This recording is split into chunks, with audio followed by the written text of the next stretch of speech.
Isa ka ba sa naubusan ng incense candle for cleansing natin? Pues, eto na. Andito na yung package natin, fresh from Negros Occidental. Buksan natin. Wait, meron pa isa mga kabayan. Eto na yung bago at mas pinagandang incense candle for cleansing natin mga kabayan. Eto na siya. Compare natin doon sa dati. Tingnan nyo mga kabayan. No? Pakita ko na malapitan. Mas pinalaki mga kabayan pero same price pa din tayo. Kung mapapansin nyo mga kabayan, isang malaking box tas isang maliit. Total of 300 pieces lang to. 24 hours or 1 day or 2 days ubos na tong stocks natin. Maglalagay na ako kagad pagtapos ng video na to sa lahat na interesado. Mag-check out kayo kagad para hindi kayo magme-message na nauubusan kayo palagi. Mas maganda na to, mas malaki. Ulitin ko, incenso candle for cleansing. Hindi siya normal na kandila. Incenso to, pag sinindihan, hindi mausok pero kine-cleanse ang tahanan. Delikado kasi yung incenso na mausok kapag merong, alam nyo yun, mahina yung baga. Pwede pang ma-asthma or pwede magkasakit. Dito, sisindihan mo lang, walang usok, may cleanse na yung tahanan. Check na lang mga kabayan. Ang kwentong ito ay hango sa totoong buhay. Mula ito sa isa nating kabayan na itago na lang natin sa pangalang Dario. Walang eksaktong taon. Probinsya ng Sarangani. Sa bawat pagkakamali mo, Dario, hindi lang ikaw ang napapahamak. Maraming tao ang nadadamay, lalo na ang mga kaanak natin. Kailan ka ba magtitino? Kailan ka ba gagawa ng mabuti para sa sarili mo? Wika ni Mang Apolinario. Hindi ko naman kasalanan tayo mga nangyayari sa akin Umiiwas na ako sa gulo. Pero wala Parang gulo mismo yung sumusunod sa akin. Hindi ka hahabulin ng gulo kung hindi ikaw ang nag-umpisa. Akala mo hindi ko alam, Dario? Si Kapitana nagsabi sa akin, sinugod mo ang grupo nila Meroy sa kabilang baryo. Hindi alam ni Kapitan ang buong kwento. Masyado siyang nagpapaniwala kay Meroy na yun Hinarang nila ako nang pauwi ako galing sa bayan. Bahala nga kayo. Ang hirap kasi sa inyo. Ayaw niyong paniwalaan yung mga sinasabi ko. Tugon ni Dario. Ito ang tipikal na tagpo sa tahanan ng mag-ama. Si Mang Apolinario, kilalang sanggano at basagulero ang binata. Madalas laman ng kulungan sa bayan. Kabaliktaran nito ng kanyang ama, na kilalang manggagamot sa kanilang lugar. Madalas itong ipinapatawag ng kapitan dahil sa mga ginagawang kalokohan ni Dario. Ngunit isang pangyayari ang nakapagpabago ng buhay at pagkatao ng binata. Isang hapon kakagising lang ni Dario. Nagulat ito nang lumabas ng silid. Nakita nitong nakaupo ang isang lalaki. Nakatitig lamang sa kanya. Mabuti naman at gising ka na. Nga pala, ang Tio Gardo mo. Wika ni Mang Apolinario. Magandang hapon po. Sige maiwan ko na kayo. May pupuntahan pa ako Hoy! Huwag kang bastos Maupo ka dito, Dario. Napalingon si Dario sa matanda. Sinagot niya ito. Hindi po ako nagpapakabastos. Parang ka akong nagsasalita sa inyo. May pupuntahan ako Ngayon, kung bastos para sa inyong magpaalam, hindi ko nagagawin yun sa susunod. Tugon ni Dario. Ang ayoko sa lahat, binabastos ang nakakatanda kong kapatid. Maupo ka dito kung ayaw mong masaktan. Nagulat si Dario sa sinabi ni Gardo. Lalong nag-init ang ulo. Talaga? O sige nga, subukan mo nga akong paupuin. Hindi na nagsalita si Gardo. Nakatitig lang ito sa kanya. Laking gulat ng binata dahil tila nanigas ang mga tuhod nito. Hindi na makakbang. Bakit hindi ko maiakbang ang paa ko? Anong ginawa mo? Ang lakas ng loob mong hamunin ako. Pero pag-akbang lang, hindi mo magawa. Nakakaya ka. Ito ba ang sinasabi mong magmamana ng kaalaman mo, Manong? Masasayang lang ang lahat. Hindi pa napapagtanto ni Dario ang kanyang tadhana. Kaya nga pinapunta kita dito para disiplinahin ang ugok na yan. Gardo, hindi ko na kayang pasunurin ang anak ko. Kaya ihahabilin ko na siya sa'yo. Ako ang bahala sa kanya. Itutuwid ko ang baluktot na pag-uugali ng batang yan. Mag-ayos ka na. Bukas sa bukas. Alis tayo. Wika ni Gardo. Ikinumpas nito ang kamay. Biglang natumba ang binata. Paano kung ayokong sumama sa'yo? Hindi ikaw ang magdidikta ng buhay ko. Titignan natin bukas. Huwag kang aalis ng bahay na ito. Dahil sa oras na lumabas ka ng pintuan, siguradong pagsisisihan mo. Hindi nakinig ang binata sa babala ng chewin. Tumayo ito at naglakad palabas ng pintuan. Laking gulat ni Dario nang biglang humarang sa kanya ang malaking nilalang. Itinulak siya papasok. Bahagya itong umangil. Siya ang alaga kong aswang. Ngayon kung hindi ka pa rin makikinig, magiging hapunan ka ng nilalang na yan. Namutla si Dario. Hindi makaalis sa kanyang kinaupuan hanggang sa inutusan ni Gardo na umalis ang nilalang. Saka pa lamang nakatayo ang binata, dali-daling pumasok sa kanyang kwarto. Nako, ikaw naman oo. Mukhang nasindak mo naman yata ng husto si Dario. Hindi ko alam, buhay pa rin pala ang alaga mong aswang. Wika ni Mang Apolinario. Matagal na kaming nakapagpahinga, Manong. Payapa na yung baryo kaya wala nang masyadong ginagawa si Filimon. At isa pa, talagang mahaba ang buhay ng mga kagaya niya. Lalo pat mula siya sa purong dugo na mga bangkilan. Tandang-tanda ko pa. Nung una kong makilala si Filemon, ilang taong gulang pa lamang siya nun sino bang mag-aakala na isang aswang pala yan? Wika ni Mang Apolinario. Tama ka, Manong, kahit ako. Hindi nalaman ang kanyang totoong pagkatao kung hindi siya tumungtong sa edad na 18. Pero maiba ako, nga pala. Ano ba ang pakay mo sa pagpunta sa akin dito? Yun lang ba? Ang disiplinahin ng batang yan? Gusto kong sanahin mo si Dario. Ayokong mawi sa wala ang pagtuturo ko sa kanya. Matanda na ako, Gardo Hindi ko na kayang pasunurin pa siya sa gusto kong mangyari. Pagpapaliwanag ni Mang Apolinario. Hindi mo naman kailangan pasunurin siya sa gusto mong mangyari. Hayaan mong matuklasan ni Dario ang dahilan kung bakit mo siya sinanay simula pagkabata. Hindi lang nagabayan ng maayos ang anak mo, Manong. Hayaan mong ako magturo sa kanya. Sisiguraduhin kong pagbalik niya dito, matino na ang pag-iisip at meron ng direksyon ang buhay niya. Wika ni Gardo. Kinabukasan maaga nitong ginising si Dario. Pupungas-pungas pang lumabas ng silid ng binata nang batuin nito ng tuwalya ng kanyang ama. Maligo ka na! Inaantay ka na ng tsuhin mo! Wika ni Mang Apolinario. Napatingin si Dario sa bintana. Nakitang nakaupo sa bangko sa ilalim ng punong mangga si Gardo, kasama ang binata na halos kasing edad ni Dario. Sino yung binatang kasama ni Tio Gardo? Si Filemon. Yan ang kanyang ampon.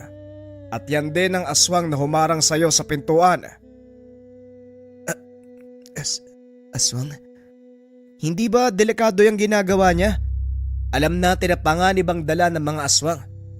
Ano bang nangyayari kay Tio Gardo? Ba't siya nag-aalaga ng ganyan? Bakit nag-aampo ng ganyan? Si Tio Gardo mo ang pinakamalakas na manunugis sa ating pamilya. Kaya huwag ka nang magugulat pa. Kung may mga alaga siyang nilalang, Isa lang ang binatang aswang na yan sa kanyang mga nailigtas. Malalaman mo ang buong katotohanan sa oras na naroon ka na. Kaya bilisan mo ang kilos at malayo pang lalakbay nyo. Pag-uusap ng dalawa. Matapos maligo, nag-ayos ng kagamitan si Dario at lumabas ng tahanan. Filemon, halika na. Nandito na ang pamangkin ko. Manong, mauna na ho kami. Wika ni Gardo. Naglakad ang mga ito papunta sa kabisera. Pagkarating sa lugar, sumakay sila ng bus papunta sa baryo nila Gardo. San ba tayo pupunta, Tiyo? Bakit parang ang haba ng biyahe natin? Babalik tayo sa lugar kung saan kami sinilang ng tatay mo. Baka sakaling mamulat ang isipan mo sa lugar. Tss, parang alam ko na yung mangyayari ah. Ang mabuti pa, huwag mo munang isipin yan. Matulog ka muna dahil mahaba pa ang biyahe natin. Kasi naman bakit ba naisip ni tatay na pasamahin ako sa'yo? Alam niya na wala akong hilig sa ginagawa niya eh. Huwag mo sanang masamain ang gustong mangyari ng tatay mo, Dario. Para lang din sa kapakanan mo ang iniisip niya. At isa pa, kahit anong iwas ang gawin mo, tadhana mo ito, Dario. Bahala na. Nga pala, paano mo napapasunod yung aswang na yan? Si Filemon, simple lang, Dario. Respeto. Yun lang ang susi para makuha mo ang tiwala ng isang tao o kahit ng mga hayop. Pag-uusap ng dalawa. Nakatitig lang si Dario kay Filemon na noon ay mahimbing na natutulog. Kumakain siya ng laman ng tao, hindi ba? Hinahayaan mo siyang gawin yung bagay na yun? Tanong ni Dario. Hindi niya na nakamulatan ng gantong kaugalian ng mga aswang, Dario. Paslit pa lang si Filemon. Nasa pangalaga ko na siya. Nakakapagtaka naman. Ang alam ko sa mga aswang, kusang darating sa kanila yung pagkagutom sa laman ng tao eh. Paano nangyari yun? Muling tanong ni Dario. Hanggang sa nakulitan na ang chewy nito. Mukhang hindi ka titigil sa pagtatanong tungkol kay Filemon. O sige na nga, total 4 na oras pa ang biyahe natin. Siguro sapat na yon para maipaliwanag ko sa iyo ang lahat tungkol kay Filemon. Wika ni Gardo. Pinaliwanag nito ang dahilan kung paanong napasa ilalim ng kanyang pangangalaga ang isang sinaunang aswang. Kaunting pagbabalik tanaw ng mga sandaling ito. Nasa kalagitnaan ng paglalakbay sa isang komunidad ng mga aswang itong si Gardo. Kasama niya ang pangkat. Walang nakakaalam kung anong uri ng aswang ang kanilang makakalaban ng mga panong iyon. Habang patuloy na nagkakagulo, napansin ni Gardo ang isang bukas na kubo. Pinasok niya ito. Laking gulat nang makita ang isang paslit na nakaupo sa sahig habang umiiyak. Duguan ang noo nito habang nakahawak sa isang laruang nilililok mula sa kahoy. Kahit alam ni Gardo na mula sa angkan ng mga aswang ang batang iyon, nanaig pa rin sa kanya ang pagiging maawain. Kinuha nito ang paslit, dinala sa labas ng nayon. Tapos na rin ang laban ng mga oras na yun. Nagawa nilang ubusin ang lahat ng nakatira sa lugar. Nagpunta si Gardo sa batis upang linisin ang sugat ng paslit na tinatayang nasa 5 taong gulang pa lamang ng mga panong iyon. Nagtaka ang Ginoo dahil nang pahiran nito ng dugo, walang nakitang sugat sa ulo ng paslit. Dito napagtanto ni Gardo na hindi pangkaraniwang bata ang nailigtas. Dali-daling umalis sa lugar ang Ginoo. Sa oras na malaman ng mga kasama na iniligtas niya ang bata, siguradong mapapahamak ito at tiyak na tatanggalin siya sa samahan. Dumiretso si Gardo sa kanilang tahanan at doon inusisang mabuti ang paslit. Saan mo nakuha ang batang yan, Gardo? Tanong ni Mang Apolinario nang makitang may kalong-kalong na paslit ang nakababatang kapatid. Doon po sa baryo ng mga aswang na sinalakay namin, Manong. Naawa ako kaya dinala ko dito. Tugon ni Gardo habang marahang inilalapag ang natutulog na paslit. Nasisiraan ka na ba ng bait, Gardo? Baka hinahanap na mga magulang niya ang batang yan. Muling wika ni Mang Apolinario. Hindi ho, Manong. Bago ako umalis sa baryong iyon, naubos na ng mga kasamaan ko ang nakatira sa lugar. Siniguro ko rin na walang nakasunod sa akin. Kawawa naman ang batang to. Tugon ni Gardo. Ngayon, anong balak mong gawin sa kanya? Aalagaan. Aalagaan ko siya, Manong. Tugon ni Gardo. Napakamot na lang ng ulo ang nakakatandang kapatid. Talagang ang nasisiraan ka na ng bait, Gardo. Alam mong mula sa baryo ng mga aswang ang batang yan at paniguradong aswang din siya. Bakit ka mag-aalaga ng mga nilalang na tinutugis nyo? Wika ni Mang Apolinario. Kinabukasan, maaga itong umalis para bumalik sa kanyang pamilya. Alis ka na, Manong. Ilang araw ko palang nananatili dito. Tanong ni Gardo. Walang kasama ang asawa't anak ko sa bahay. At isa pa, marami nag-aantay sa aking pasyente. Tugon ni Mang Apolinario. Ganun ho ba? O sige, Manong, mag-iingat ka. Ikaw ang mag-iingat. Hindi ko alam kung anong pumasok sa utak mo. Inalagaan mo ang aswang na yan. Huwag ka lang sanang mapapahamak sa mga desisyon mo, Gardo. Sige na, alis na ako. Tugon ni Mang Apolinario. Huwag kang mag-alala, Manong. Alam ko ang ginagawa ko. At isa pa, kaya kong baguhin ang ugali ng batang yan. Wika ni Gardo. Sinikap nitong kunin ang tiwala ng paslit. Hindi makausap ng maayos dahil natatakot ito sa kanya. Hindi rin ito kumakain at kadalasan ay nagkukulong lang sa kwarto. Patuloy lang na pinapakitaan ng kabutihan ni Gardo ang paslit hanggang sa tuluyang makuha ni Gardo ang tiwala nito. Sa kauna-unahang pagkakataon, simula nang dumating ito sa kanilang tahanan, lumabas ito ng bahay. Kinain ang inilapag na pagkain ni Gardo. Matapos ay pinaliguan niya ito. Binigyan ng masusuot na damit. Unti-unting napalagay ang loob ng pasit hanggang sa nagawa niya itong makausap ng matino. Hindi mo sinasabi sa akin ang pangalan mo. Hindi ko rin alam ang itatawag sa'yo. Wika ni Gardo. Filimon. Filimon po ang pangalan ko. Kayo po si Manong Gardo, di ba? Nagulat si Gardo nang marinig na tinawag ng paslit ang pangalan niya. Oo, yan nga ang pangalan ko. Mabuti naman at nagsalita ka na. Wika ni Gardo. Ilang taon pa ang nagdaan.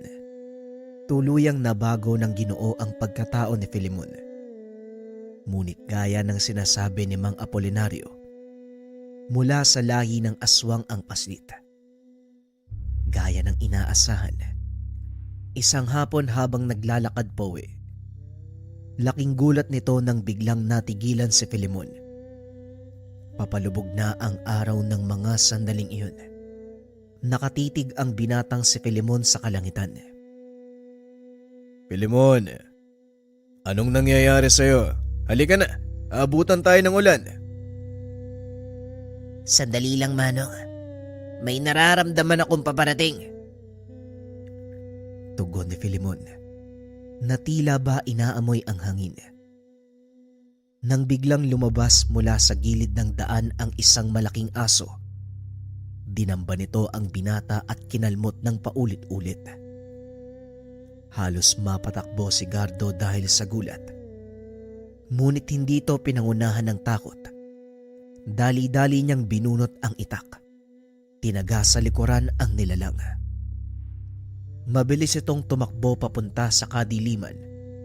Inalalayan naman ni Gardo si Pilimon para tumayo. May sugat ka. Halika, kailangan nating gamutin yan. Huwag mo kong alalahanin, Manong. Kaya kong pagalingin ang sarili ko. Aswang ang isang yun. Kailangan niyang mamatay. Wika ni Pilimon. Matapos ay sumunod ito sa kadiliman para habulin ang nilalang. Mabilis na sumunod si Gardo upang tulungan ang binata. Napakabilis kumilos ni Pilimon. Halos hindi na ito maabutan ni Gardo. Nang mga sandaling iyon, isa lang ang pumapasok sa isipan ng Ginoo. Nakumpirma ito nang maabutan niyang naglalaban ang dalawang nilalang. Naroon sila sa gitna ng gubat. Hindi alam ni Gardo kung sino ang susugurin dahil halos magkamuka ang mga ito. Nag-antay ang Ginoo ng mga palatandaan para makilala nito si Filemon. Ngunit nabigo ito hanggang sa tuluyan ng matapos ang laban sa pagitan ng dalawang nilalang. Naiwang nakatayo ang isa sa kanila habang ang isa naman apak-apak nito sa ulo. Akmang lalapit sana si Gardo sa nilalang. Bigla itong umangil. Kinagat sa leeg ang nakahandusay na aswang. Walang tigil na sinipsip ang dugo ng kalaban. Ilang sandali pa, inihagis ito palayo ang biktima. Nilingon si Gardo. Itinutok ng Ginoo ang kanyang itak sa nilalang. Ngunit mara nitong naglakad at hinawakan ang talim ng itak. Ako ito, Manong. Wala kang dapat ikatakot. Sige na ho, ibaba niyo po yung itak. Salamat naman sa Diyos. Akala ko mapapalaban pa ako eh. Ayos ka lang ba? Ayos lang ako, Manong. Kailangan ko lang ng ilang minuto para makabalik sa dating anyo. Mauna na kayo sa bahay. Tugon ni Pilimon. Hindi inasahan ni Gardo ang kinalabasan ng tagpong iyon. Ngunit masaya ang Ginoo dahil hindi nawala ng tuluyan ang wisyo ni Filemon. Ilang minuto lang ang nakalipas. Matapos siyang dumating sa tahanan ay nakasunod naman si Filemon. Nasaan yung tao na ito? Maglinis ka ng katawan mo. Puro ka dugo. Wika ni Gardo. Opo, Manong. Tugon ni Pilimon. Simula ng araw na yun, naging katuwang ni Gardo si Pilimon sa panunugis. Balik tayo sa kasalukuyan. Hindi na malayan ni Dario ang oras. Nakarating na sila sa lugar. Pagbaba sa bus, namangha si Dario dahil napapaligiran nito ng malaking punong kahoy. Hindi mo naman sinabi, Tiyo. Gubat pala yung lugar nyo. Wika ni Dario. Kaya mag-iingat ka dahil lahat ng taong makakasalubong mo dito gustong kumain ng mga dayo. Halika na, kakain muna tayo bago tumuloy sa tahanan. Mahababang lakaran pa ang gagawin natin. Wika ni Gardo. Pumasok ang mga ito sa isang karinderya at naupo. Tahimik si Filemon habang pinagmamasdan ang mga tao sa paligid. Hindi naman nakatiis si Dario kaya kinausap niya ito. Oy, Pilimon. Kanina ka pa walang kibo ah. May nararamdaman ka ba? Tanong ni Dario. Nilingon ito ni Filemon at nagsalita. Oo, meron. Nagugutom ako. Parang gusto kong humigop ng sariwang dugo mula sa isang kagaya mo. Natawa si Gardo sa sinabi ng alaga.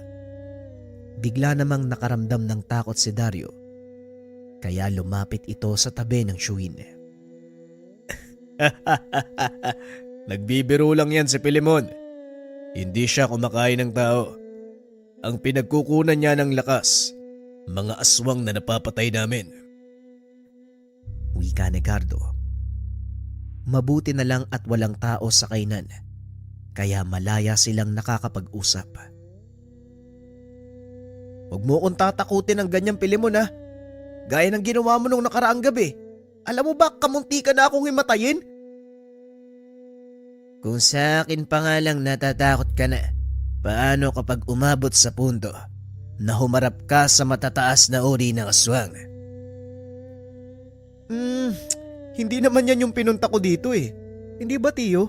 Kailangan ko lang ayusin yung ugali ko. Ayos na yun, di ba? Pinasama ka ng tatay mo para matuto. Kasama sa pag-aaralan mo ang pakikipaglaban sa mga aswang. Naku! Sinasabi ko na nga ba eh. Parang gusto ko nang umuwi ah. Wika ni Dario. Ngunit wala na itong magagawa. Dahil bukod sa napakalayo ng lugar na yun, wala na siyang perang pamasahe. Matapos kumain ay tumuloy na ang tatlo sa paglalakad. Hapon na nang makarating sila sa tahanan. Kagad naupo si Dario sa sala. Kaso nga lang laking gulat nito nang biglang ihagis ni Filemon ang 2 galon ng tubig. Walang laman ang mga ito. Mag-igib ka ng tubig doon sa balon. Ako ang magluluto. Wika ni Filemon. Nakatitig ito ng masakit kay Dario. Kaya dali-daling tumayo ang binata para sundin ang sinasabi nito. Matapos mag-igib, kusa nitong kinuha ang mga tuyong kahoy sa imbakan, dinala sa abuhan. Simula ngayon, kailangan mong kumilos. Kung gusto mong kumain, yan ang patakaran namin ni Filemon sa tahanan na ito. Para namang may magagawa pa ako. Pero teka, suplado pa talaga si Filemon? Kaalam mo ang gwapo eh. Hindi naman. Minsan talagang masungit lang yan. Hindi rin madalas magsalita. Kaya kung hindi mo pa lubusang kilala si Filemon, hindi mo lubos na mauunawaan ang ugali niya. Wika ni Gardo. Sa paglipas ng mga araw, unti-unting nasasanay si Dario sa kanyang bagong kapaligiran. Walang ibang taong nakikita dahil nasa kalagitnaan ng gubat ang kanilang tahanan. Bagay na ipinagtataka ng binata dahil ang alam niya, dito ipinanganak ang ama. Tiyo, di ba sabi mo dito kayo lumaki ni tatay? Bakit gubat to? Oo, dito kami lumaki. Hindi ko na pinutol ang mga tumubong puno para magsilbing lilim. Hanggang sa hindi na namalayan, lumago ito ng gusto. Mabuti nga yun, walang nakakapansin sa bahay natin. Matanong ko lang ho. Bakit nyo naman po pinasok ang panggagamot? Gayong may pagpipilian naman kayo, di ba? Hindi naman kailangan yan, di ba? Oo, tama ka. May pagpipilian kami ni Manong noon. Pero mas ginusto namin kung anong meron kami ngayon. Ito ang buhay na nakagis na namin, Dario. Isang tungkulin mula sa may likha ang aming isinakatuparan. Tungkulin mula sa tagapaglikha. Ano naman yun? Ang tatay mo ay isang batikang manggagamot at ako naman ay isang manunugis. Dati, nang hindi pa nagkakapamilya ang tatay mo, magkasama kaming nanunugis ng aswang, mambabarang at kung ano-ano pang elemento na merong intensyon na manakit ng mga inosente. Yun nga yung tanong ko eh. Bakit kailangan yung obligahin ang mga sarili nyo sa ganitong gawain? Pwede naman kayong mamuhay ng payapa. Tama ka uli. Pwedeng-pwede namin gawin yon. Kaso lang, nakita namin ang realidad ng mundong ito. Kung wala ang mga gaya natin, siguradong maghahari ang mga aswang sa mundo. Wala na tayong magiging silbi pa kung hindi pagkain nila. Kaya ngayon mamili ka. Mamumuhay ka ng normal at maging pagkain ng mga aswang o lumaban at tugisin sila. Magpahinga ka na. Bukas, sisimulan ko ang pagtuturo sa'yo. Pag-uusap ng magtsuwin. Kinabukasan hindi pa man sumisikat ang araw. Ginising na ni Filemon si Dario. Dali-daling bumangon ng binata at sumunod. Samahan mo ako sa pangunguha ng mga tuyong kahoy. Mangunguha din tayo ng kabute para pangagaan. Wika ni Filemon. Naglakad ang mga ito sa paligid habang naghahanap ng mga kabute at namumulot ng mga tuyong sanga bilang panggatong. Medyo madilim pa ang kapaligiran ng mga sandaling iyon. Ngunit parang baliwala ito para kay Filemon. Pambihira, napakatalas ng mata mo ah. Nagagawa mo pang makita yung mga kabuti. Nakatago na yan sa tuyong dahon. Sanayan lang yan.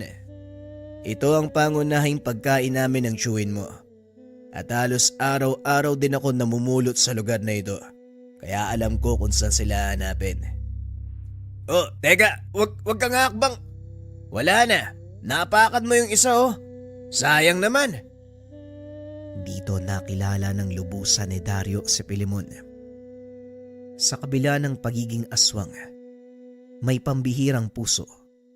Banayad na pagkatao ang binata. Alam mo, kung hindi kita nakita sa totoo mong anyo, hindi ko iisipin na aswang ka eh. Ha? Bakit mo naman sinabi yan? Halos lahat ng tao sa baryo kinakatakutan ako. Kahit hindi nila nakita ang totoo kong anyo. Kabaliktaran ka nila. Siguro, hindi kasi nila nakikita kung sino ka sa pang-araw-araw. Hindi kagaya namin ni Tio Gardo, kasama ka namin sa tahanan. Araw-araw nakakasalamuha. Hindi nauunawaan ng ibang tao ang pagkatao mo. Para sa kanila, pag sinabing aswang, masama na kaagad. Mismo. Kaya nga, isa sa mga dahilan ni Manong Gardo na hayaang kumapalang kagubatan sa paligid ng bahay para walang makakita at makapunta. Pinoprotektahan ka ng gusto ni Tio Gardo, no? Siguro nga. Pero hindi niya naman kailangan gawin yun eh. Kaya kong pangalagaan ang sarili ko. Oo na, nandun na tayo. Alam niya yun. Pero may mga bagay na kulang sa'yo eh. Yun siguro ang naging dahilan ni Tio kung bakit kanya kinupkup. Pag-uusap ng dalawa. Ilang sandali pa napuno na ang lalagyan ng mga ito. Marami na ring tuyong kahoy na naipon. Kaya naman umuwi na sila ng tahanan. Ngunit pagdating sa bahay, nakita ng dalawa na may mga taong kausap si Gardo. Kilala mo ba yung mga taong yan, Filemon? Tanong ni Dario. Hindi. Ngayon ko lang sila nakita. Tugon ni Filemon. Marahang naglakad ang dalawa papasok ng tahanan. Nang makalapit ang mga ito sa panauhin, biglang nakaamoy ng pamilyar na sangyo si Filemon. Nanlisik ang mga mata. Bagyang umangil. Napansin naman ito ni Dario, kaya kagad hinawakan sa balikat ang binata. Kalma lang, Filemon. Kung ano man ang binabalak mo ngayon, maghulos dili ka. Naamoy ko sa kanila ang taong pumatay sa nanay at tatay ko. Mukhang kasama ni Tio Gardo mga yan eh. Ngayon ko lang sila nakita dito, kaya hindi ako sigurado. Nakatingin ng dalawa sa kinaroroonan ni Gardo. Maya-maya ay nakita nila. Pasimple itong lumilingon sa kanila. Umalis ang mga kalalakian pumasok ng tahanan si Gardo. Filemon, mukhang may lakad tayo ngayong gabi. Isang bakahan ang sinalakay ng mga hindi kilalang nilalang. Marami sa mga alaga nila ang namatay. Namatay? Paanong namatay, Manong? Natutuyo ang dugo at wala ng labang loob. Nakiusap ang may-ari ng pangkat na tugisin kung ano man ang pumapatay sa mga alaga nila. Sige, Manong. Maghahanda na ho ako ng mga dadalhin para pagsapit ng oras, lalakad na lang tayo. O ikaw, Dario, gusto mo bang sumama? Saan? Manghuli ng aswang? Di bali na lang. Walang bantay sa bahay eh. Dito na lang ako. Ikaw ang bahala. Pero kapag wala kami ni Filemon sa bahay, may bumibisitang nilalang. Sigurado ka bang makakatulog ka ng maayos? Yan tayo, Tiyo eh. Yan tayo eh. Oo na nga eh, sasama na nga ako eh. Yan ang gusto ko sa'yo. Huwag kang mag-alala. Hindi naman sigurado kung aswang yun ang gagambala doon eh. Kumalma ka lang. Oo na, Tiyo. Kung ano mang sabihin mo, sasama na ako. Eto, Dario. Dalhin mo ang itak na ito para kung sakaling aswang ang sumalakay, may panglabang ka. Wika ni Filemon. Pagsapit ng hapon bandang 3:00, nagpa siyang lumakad ang mga ito. Dumating sila sa nasabing bakahan nang hindi pa lumulubog ang araw. Ginawa ito ni Gardo para mapag-aralan ang lugar. Napapaligiran ng makapal na gubat ang bakahan. May posibilidad na asong gubat ang sumasalakay. Ngunit maging alisto kayo dahil hindi pa rin tayo nakakasigurado. Wika ni Gardo. Gusto kong makita ang mga patay na hayop. Nakasakaling maamoy ko. Wika ni Filemon. Wala na ang mga yon, Filemon. Sinunog na ng may-ari dahil nangangamoy na ang mga ito. Kung hahayaang nakabuyangyang sa bukirin. Kung ganon, wala na tayong ibang paraan para matukoy ang mga salarin, kundi abangan na lumabas sila. Oo, nakiusap ako sa may-ari. Isarado niya ang lahat ng mga kulungan at mag-iwan ng 2 baka bilang pain. Naroon sa labas ng turel. Yon ang babantayan mo, Dario. Huh? Teka, bakit ako? Paano kung aswang nga yung sumalakay? Sasama lang ako ah. Yun na nga ang punto. Kung sakaling aswang ang sumalakay, hindi ka nila kilala at hindi sila maghihinala. At isa pa, matatakam silang lumapit sa pain, lalo pa kapag meron silang naamoy na tao. Tiyo naman, gagawin niyo pa akong pain sa aswang. Tiyo, tigilan mo ko, ayoko. Ikaw ang bahala. Pero gaya ng sinabi ko, napapaligiran ng makapal na gubat ang paligid. Hindi natin alam kung saan manggagaling ang pagsalakay. Oo nga no, pwedeng nasa likod mo sila. Pero hindi mo napapansin. Kaya nga mas maganda kapag nasa kapatagan ka eh. Nakaupo, kasama ang mga baka. Nakikita ka naman namin eh. Wala nang nagawa ang binata kung hindi pumayag sa gusto ng tiyuhin. Sinimula na ang plano. Naupo si Dario sa tabi ng mga baka. Inantay ang susunod na mangyayari. Samantalang sina Gardo at Filemon nagtago sa kung saan. Pinili ng mga ito na huwag ipaalam kay Dario ang kanilang lokasyon para kung sakaling aswang man ang sumalakay, hindi sila makikita. Palalim ng palalim ang gabi. Wala namang nangyayari. Tadtad ng kagat ng lamok ang braso pati na rin ang binti ng binata. Kaya naman nagpa siya ito na gumawa ng siga. Namulot ng tuyong kahoy sa paligid si Dario at habang ginagawa niya ito, nakarinig siya ng mga yabag ng paa mula sa kanyang likuran. Dahan-dahang lumingon ng binata. Nanlaki mga mata nang makakita ng malaking aso. Naglalakad ito papunta sa kanya. Nabitawan ni Dario ang hawak na kahoy. Marahang binunot ang itak na nakasugbit sa kanyang tagiliran. Huwag kang lalapit. Tatagayin kita. Wika ng binata habang umaatras. Nataliso dito sa nagkalat na kahoy, dahilan para mawala ng balanse at matumba. Nabitawan nito ang itak. Nang lingunin ang nilalang, nakahanda na ito para sakmalin siya. Ngunit laking gulat ni Dario nang biglang may humila sa buntot nito. Inihagis palayo. Dali-daling tumayo si Dario. Nakita nito si Filemon. Tumatakbo papunta sa nilalang habang nagpapalit ng anyo. Bigla itong tumalon pa itaas. Bumulusok papunta sa kinakatayuan ng nilalang. Isang malakas sa suntok ang ibinigay, dahilan para sumadsad sa lupa ang ulo ng malaking aso. Hinawakan niya ito sa buntot at ilang ulit na hinampas sa malaking puno. Matapos nun, kinagat ni Filemon ang leeg ng nilalang.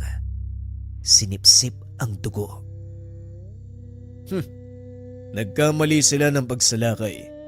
Tinaon pa nila na gutom si Filemon. Wika ni Gardo. Nagawa nilang talunin ang nilalang. Ngunit lingid sa kaalaman ng mga ito na isang patibong ang kanilang napasukan. Naglalakad palabas ng kagubatan ang tatlo nang makita ni Dario ang mga kasamahan ni Gardo. Tiyo, hindi ba yan yung mga kasama mo? Anong ginagawa nila dito? Tanong ni Dario. Filemon, Dario, dito lang kayo. Ako na ang lalapit sa kanila at makikipag-usap. Wika ni Gardo. Naglakad ito papunta sa kinaroroonan ng mga kasama.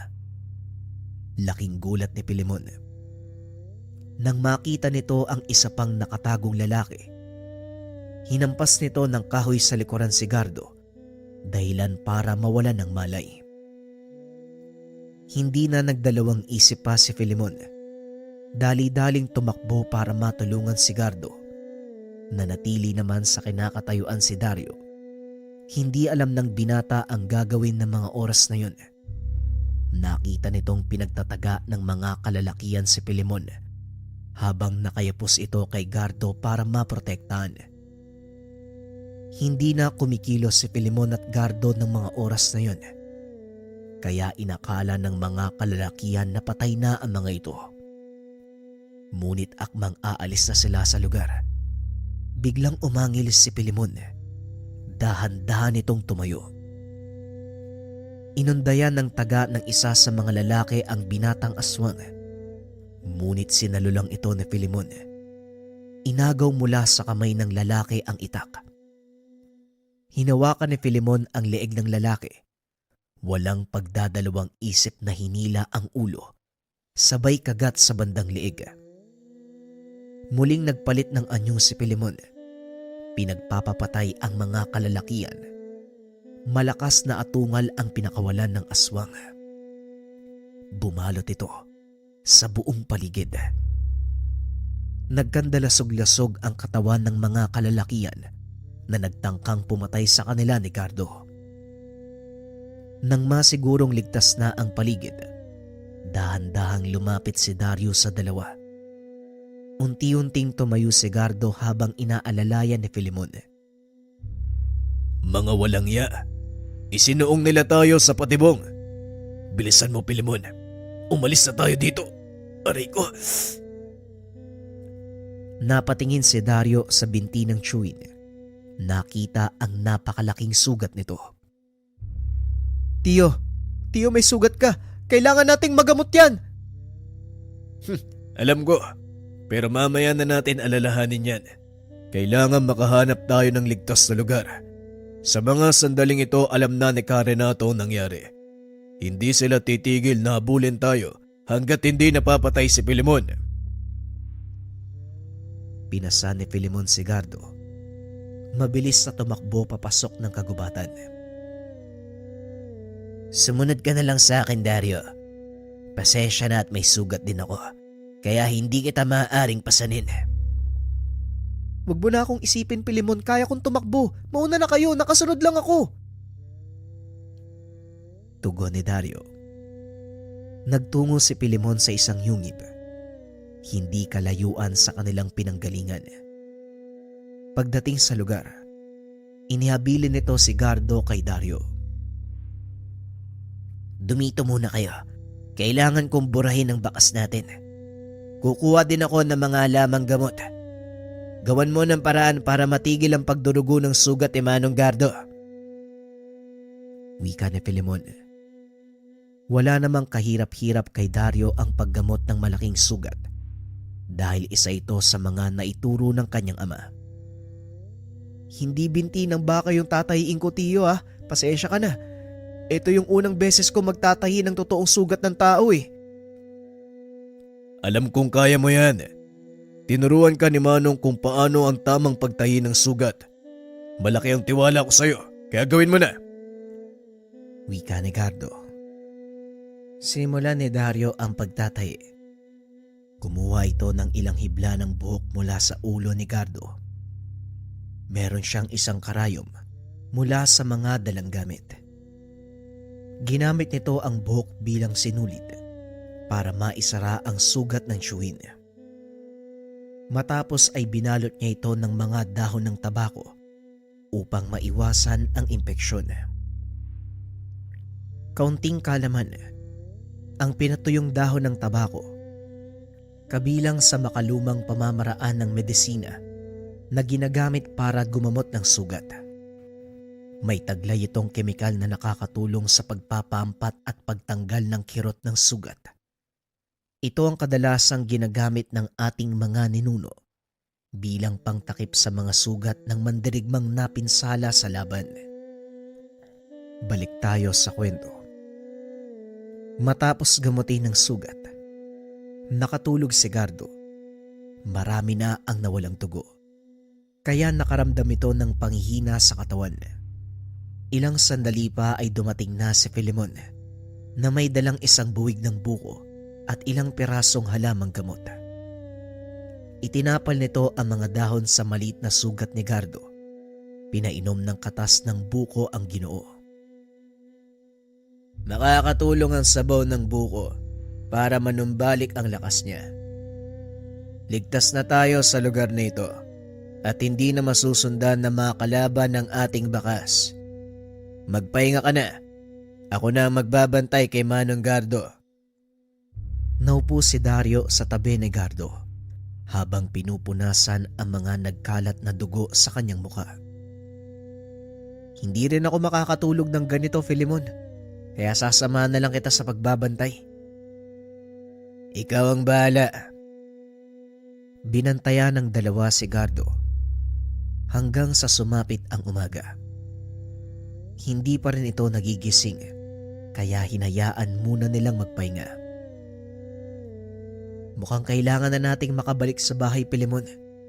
Doon mas makakapagpahinga ng maayos si Tio Gardo. Delikado ang bumalik sa tahanan. Alam na mga kalaban ang tungkol sa akin. Lalo lang malalagay sa panganib ang buhay ni Manong. Tugon ni Filemon. Ang hindi ko maintindihan, bakit siya biglang sinugod ng mga kasama niya? Hindi ba kasapi siya ng samahan?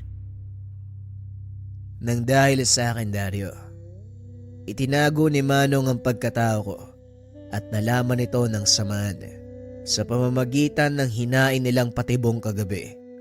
Kasalanan ko kung bakit napahamak si Manong. Wika ni Filemon. Natigil sa pag-uusap ang mga ito nang biglang magsalita si Gardo. Tigilan mo ang pagsisi sa sarili. Wala kang kasalanan. Ako nagpasya na pangalagaan ka, kaya wala kang dapat sisihin sa mga nangyari. Pero kung hindi dahil sa akin, Manong, hindi magkakaganito. Tama ka, Filemon. Huwag mo masyadong pinupuri yung sarili mo. Mga traidor ang kasapi ng samahan at sa mga oras na ito, paniguradong nabilog na nila ang ulo ni Karenato. Biglang napatayo si Filemon. Tumingin sa bungad ng yungib. Nakita nito ang imahe ng ilang kalalakiyang papasok. Dali-daling pinatay ni Dario ang sulo. Inalalayan si Gardo na tumayo. May lagusan sa likod ng yungib na ito. Doon kayo duman. Haharangin ko sila. Wika ni Filemon. Mag-iingat ka, Filemon. Halika na, Dario. Pero tiyo, iiwan niyo si Filemon? Baka hindi niya kayanin yung mga kalaban. Magtiwala ka kay Filemon. Alam niya ang gagawin. Hindi naman sa naduduwag ako. Ngunit ito ang pinakamainam na paraan. Filemon, magkita tayo sa kabilang pampang. Maliwanag, Manong. Bilisan mo na, Dario. Huwag mo na akong alalahanin.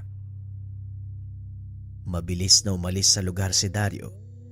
Akay-akay niya ang tsuwin. Ligtas silang nakalabas sa yungib nang hindi nasusundan ng mga kalaban.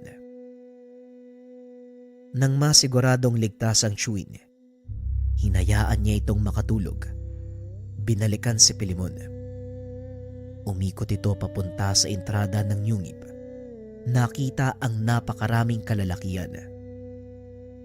Nakakarinig ito ng malakas na sigawan mula sa loob ng kuweba. Alam ni Dario na patuloy na nakikipaglaban si Filemon.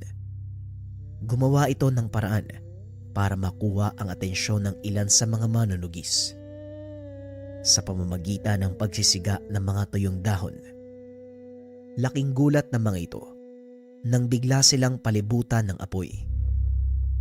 Tarantang inapula ng mga kalalakian ang nasusunog na kagubatan, kaya hindi napansin ng mga ito na nakapasok na sa yungib si Dario.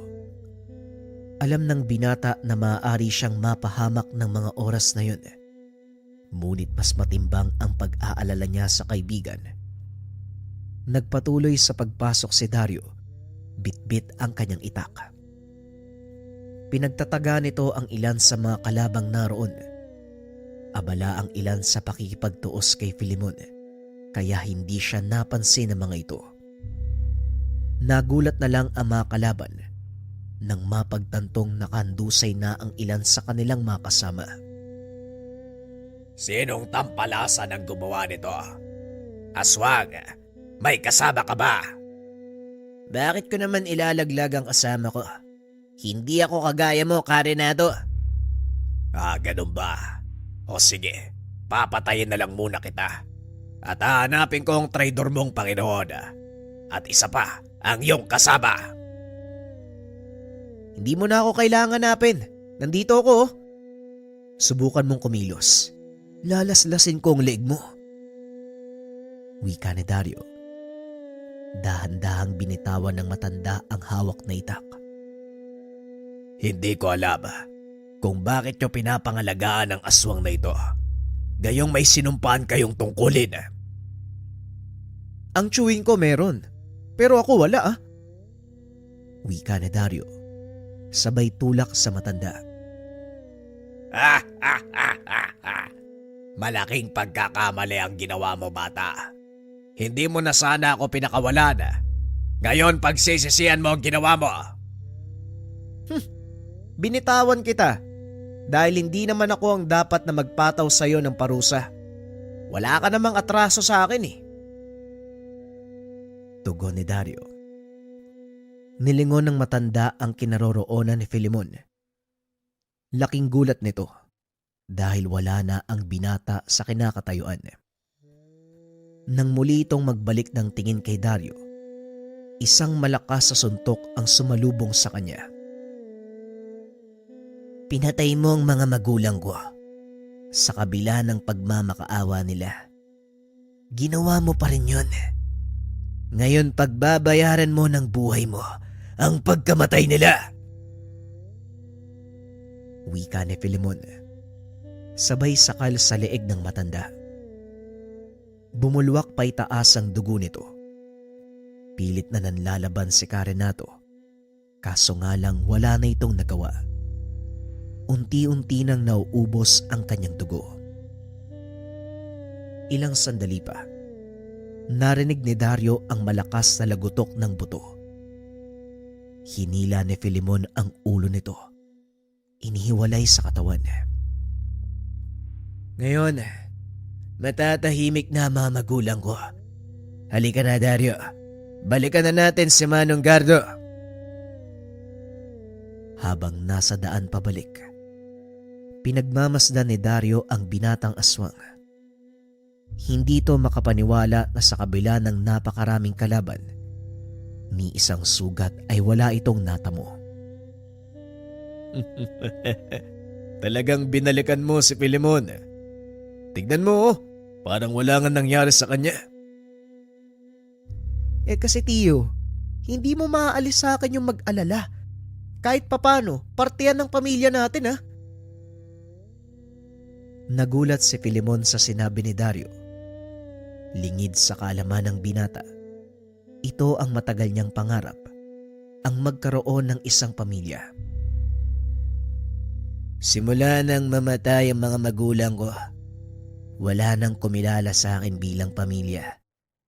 Tanging si Manong Gardo lang ang nandyan para sa akin. Nagpapasalamat ako sa iyo, Manong. Wika ni Filemon. Pwes ngayon, hindi lang si Tiyo ang pamilya mo. Nandito ako, Filemon, no? At siguro, magtatagal muna ako sa lugar na to. Ano, kaya mo bang maglakad, Tiyo? Marami pa tayong gagawin sa bahay. Ayoko nang kukubad-kupad. Biro lang, Tiyo. Matapos ang tagpong iyon, tuluyang nag-iba ang pag-uugali nito. Naging masiyahin din si Filemon. Madalas nang nakikipag-usap sa mga tao. Nawala na ang negatibong iniisip ng mga taga-baryo tungkol sa kanya. Samantalang si Dario naman, tinanggap ang pagsasanay sa ilalim ng kanyang tiyuhin. Naging mahusay itong manggagamot at manunugis. Ilang taon ang nakalipas, bumalik si Dario sa kanilang bayan. Laking gulat ng mga tao sa naging pagbabago ng binata. Masaya ako kung ano ka ngayon, anak ko. Hindi ako nagkamali.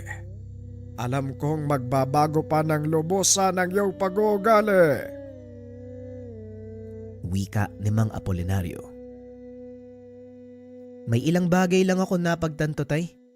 Naisip ko, walang kwenta yung nakaraang kong buhay, kaya kailangan kong baguhin. Tugon ni Dario. Naging batikang manggagamot si Dario sa kanilang lugar. Gaya ng kanyang ama, kinilala ito sa napakaraming larangan.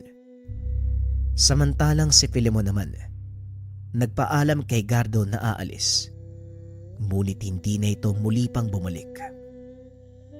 Kahit papano, naging masaya si Gardo dahil nagawa niyang palakihin ang isang batang aswang na kamuntikang maparewara ang buhay.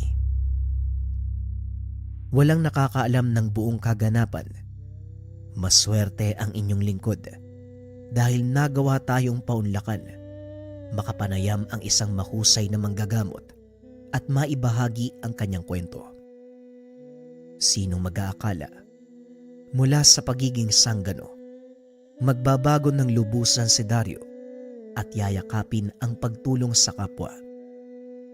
Maging siya, hindi rin inaasahan na babaguhin ng kanyang tiyuhin ang pagkatao sa pamamagitan ng mga karanasan nang minsan itong makasama ang isang albularyo na may alagang aswang.